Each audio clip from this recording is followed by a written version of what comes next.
उसका मुंह एक मोटे कपड़े से बंद कर दिया ताकि उसकी अंतिम सिसकी भी कोई न सुन सके। उसने बालक के अचेत शरीर को एक काले घोड़े की पीठ पर लादा और रात के सन्नाटे में घने जंगल की ओर चल पड़ा। जंगल के किनारे एक अत्यंत प्राचीन और जर्जर नदी थी। जगमल ने उसे नदी की गहराई में फेंक दिया और घोड़े पर बैठकर चल पड़ा है, ये सोचते हुए कि उसने अपनी राह का सबसे बड़ा कांटा निकाल दिया है।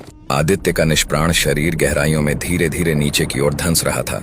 समुद्र के अतल गहराइयों में नागलोक का एक अद्भुत महल बना हुआ था। इसी महल में अपनी पुत्री शिवन्या के साथ एक इच्छाधारी नाग रहता था। शिवन्या, जिसका सौंदर्य किसी जल परी और नाग कन्या का अद्भुत मिश्रण था, जल के भीतर विचरण कर रही थी। अचानक उसकी दृष्टि पानी में डूबते हुए उस 18 वर्षीय बालक पर पड़ी। तुरंत शिवन्या ने अपने हाथों से सूर्यांश के शरीर को थामा। उसे पानी के दबाव से बचाते हुए वह अपने महल के गुप्त कक्ष में ले आई और उसे एक दूधिया संगमरमर की शैया पर लिटा दिया।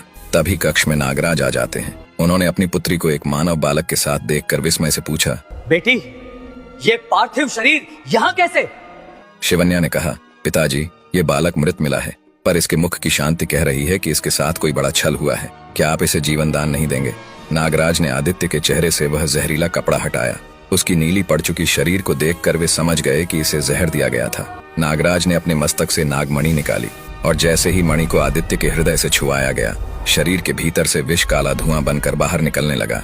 धीरे धीरे आदित्य चेतना वापस आई और आदित्य ने अपनी आंखें खोली। नागराज ने पूछा, तुम कौन हो बालक, और उस समुद्र में कैसे आए?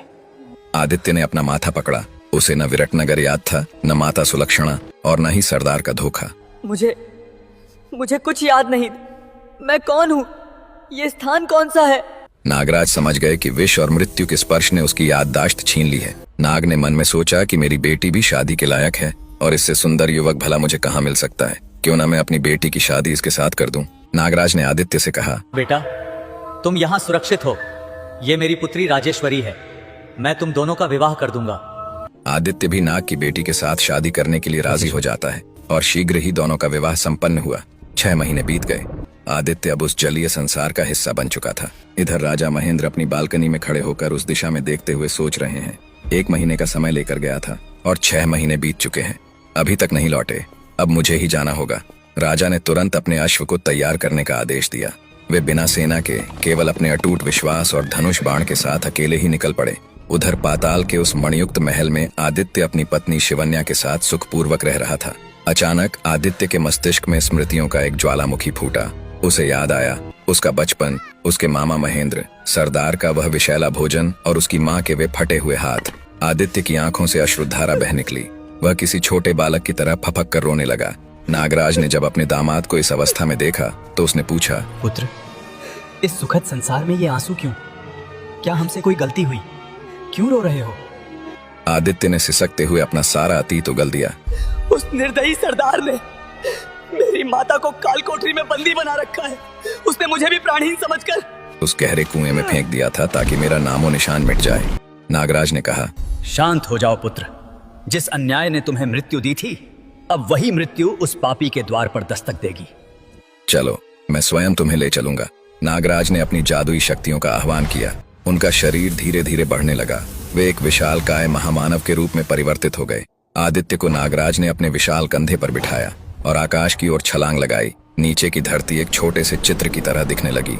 वे बादलों को चीरते हुए बिजली की गति से जगमल की ओर उड़ने लगे। इधर राजा महेंद्र भी उसी रास्ते से गुजर रहे थे। अचानक उनकी नजर आकाश की ओर पड़ी। राजा महेंद्र ने देखा कि एक राक्षस जैसा जीव किसी बालक को दबोच कर ले जा रहा है। दुष्ट असुर, मेरे राज्य की सीमा में यह अपहरण।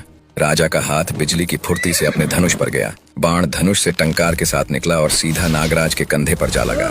नागराज संतुलन खोकर धरती पर आ गिरे। नागराज क्रोध में बोले, किस पापी ने मुझ पर पीठ पीछे वार किया है? मैं इस पूरी पृथ्वी को भस्म कर दूंगा। आदित्य ने देखा कि सामने उसके मामा महेंद्र खड़े हैं। मामा श्री, रुकिए, अनर्थ मत कीजिए। राजा महेंद्र बोले, आदित्य, और ये कौन है? आदित्य ने दौड़कर अपने मामा के गले लग गए और आंखों में आंसू भरकर सारा वृत्तांत कह सुनाया। मामा, जिसे आप राक्षस समझ रहे हैं, वे मेरे प्राणदाता नागराज हैं। इन्होंने मुझे उस समुद्र की गहराई से निकाला। जहाँ जगमल ने मुझे विष देकर फेंक दिया था। राजा महेंद्र ने नागराज के सम्मुख सिर झुकाकर क्षमा मांगी। हे महान नागराज, अज्ञानतावश मैंने आप पर प्रहार किया, किंतु अब मेरा धनुष और आपका प्रताप मिलकर उस पापी के अहंकार का अंत करेंगे। नागराज ने कहा, राजन, क्षमा की आवश्यकता नहीं, हम दोनों का लक्ष्य एक ही है। आज उस सरदार के काले कोट की ईंट से ईंट बच जाएगी। राजा महेंद्र अपने अश्व पर, आदित्य नागराज के कंधे पर और स्वयं नागराज अपनी विशाल शक्ति के साथ जगमल की दिशा में चल पड़े।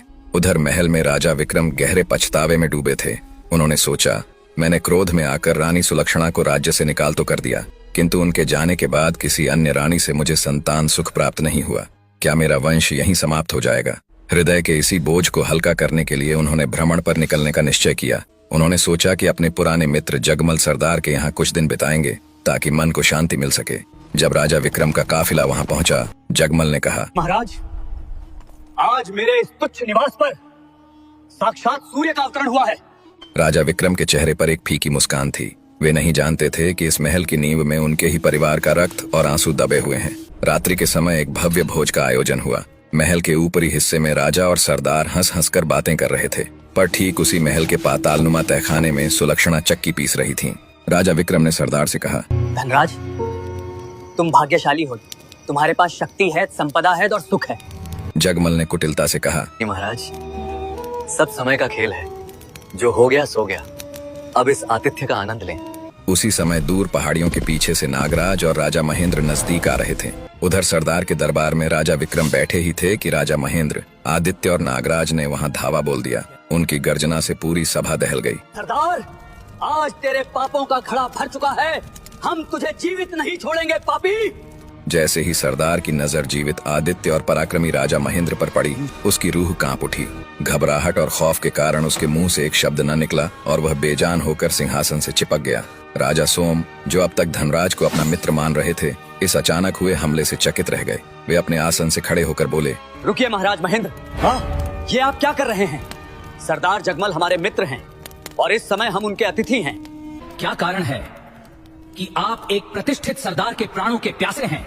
राजा महेंद्र गुस्से में बोले, न्याय की बात आप नहीं करें तो बेहतर होगा, क्योंकि जिस मित्र को आप गले लगा रहे हैं उसने मेरे पीठ पीछे छुरा घोंपा है। ये कोई सरदार नहीं बल्कि विश्वासघाती है। महेंद्र ने अपनी पीड़ा को शब्दों में पिरोया। महाराज विक्रम, ध्यान से सुनिए उस पापी के कृत्य को।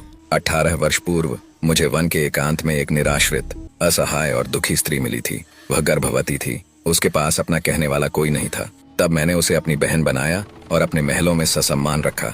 यह बालक आदित्य उसी का पुत्र है।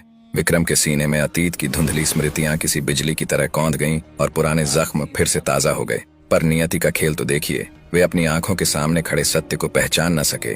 तब महेंद्र ने आगे कहा, इस कुटिल जगमल ने मित्रता का ढोंग रचा और मेरी बहन को अपने यहाँ ले लाया, पर यहाँ लाते ही इसने उसे बेड़ियों में जकड़ दिया और ये मासूम बच्चा जो उसे मामा कहता था, उसे जहर देकर गहरे कुएं में फेंक दिया गया। अगर ये नागराज आज नहीं होता तो मेरा कुल दीपक बुझ चुका होता। मेरी बहन सुलक्षणा आज भी इसकी काल कोठरी में पत्थर तोड़ रही है और चक्की पीस रही है। तो कहिए महाराज, क्या ऐसे मित्र के लिए आपके पास अब भी कोई सहानुभूति शेष है? पूरी बात सुनकर राजा विक्रम सन्न रह गए। उनके कानों में सुलक्षणा का नाम किसी बिजली की तरह कड़क गया, क्योंकि वे नहीं जानते थे कि यह वही सुलक्षणा है जिसे उन्होंने निकाला था। पर एक स्त्री के प्रति ऐसे घोर अपराध की बात सुनकर उनका क्षत्रिय रक्त खौल उठा। राजा विक्रम ने अपनी तलवार निकाली और उसे धनराज के गले के पास ले गए और गुस्से में कहा, जगमल, तूने केवल महेंद्र को नहीं बल्कि मुझे भी धोखा दिया है। मेरे शासनकाल में किसी स्त्री पर अत्याचार हो और मैं दर्शक बना देखता रहूं, ये असंभव है। अभी और इसी क्षण उस देवी को मुक्त कर उन जंजीरों को तोड़ दे जो तूने निर्दोषों के पैरों में डाली हैं, अन्यथा तेरा ये शीश इस दरबार की धूल चाटेगा। तभी सरदार के 4 सेवक भीतर गए और रानी से कहा, बहन उठो, अब तुम इस नरक से स्वतंत्र हो। दरबार में कोई तुम्हारा प्रतीक्षा कर रहा है। रानी सेवकों के साथ दरबार में जाने लगती है और उसके मन में एक ही विचार चल रहा था, हे भगवान, पता नहीं अब कौन सा कष्ट शेष बचा है। जब रानी सुलक्षणा दरबार में प्रविष्ट हुई तो सामने सिंहासन पर उनके पति राजा विक्रम बैठे थे, जिनके चेहरे पर गहरी आत्मग्लानि की छाया थी। पास ही उनके भाई राजा विक्रम और वह बालक खड़ा था जिसे सुलक्षणा मृत मान चुकी थी।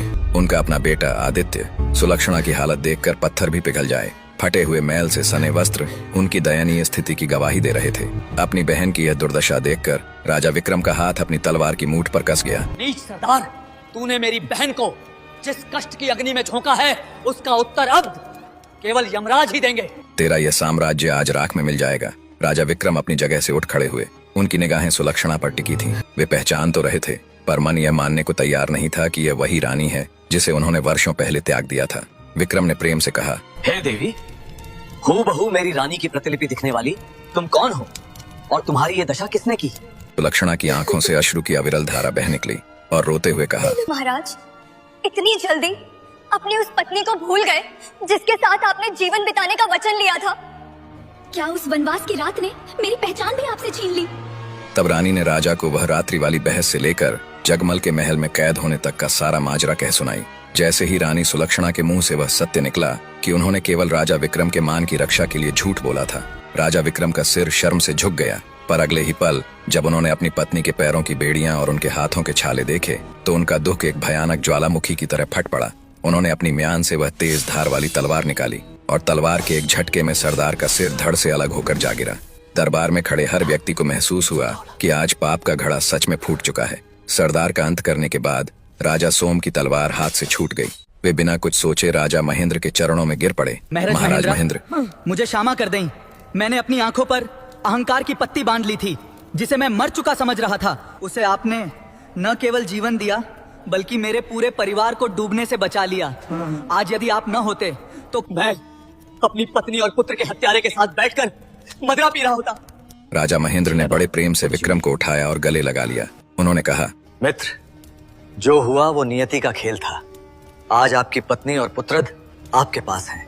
यही राजा महेंद्र की आज्ञा लेकर राजा विक्रम अपनी पत्नी सुलक्षणा और आदित्य के साथ अपने नगर की ओर रवाना हुए।